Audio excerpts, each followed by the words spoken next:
ঢাকা মহানগর উত্তর বিএনপির সদস্য সচিব মোস্তফা জামান বলেছেন, মানুষ এখন ভোট দিতে চায়।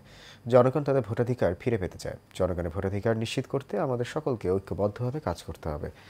আজ রাজধানী পল্লবী থানা ও রূপনগর থানা বিএনপির উদ্যোগে আয়োজিত সদস্য ফর্ম বিতরণ ও নবায়ন কর্মসূচির দুটি পৃথক অনুষ্ঠানে প্রধান বক্তার বক্তব্যে তিনি এসব কথা বলেন।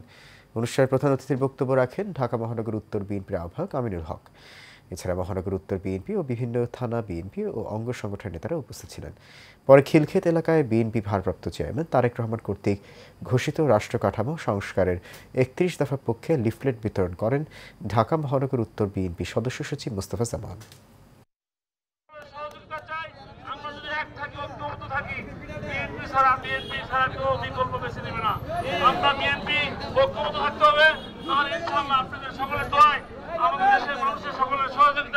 জনগণের সমর্থনে দেশ আগামী নির্বাচনে দেশের প্রধানমন্ত্রী হয়ে দেশের প্রতিটি অঞ্চলের সকল সমস্যা মানুষের সমস্যা সমাধান করবে।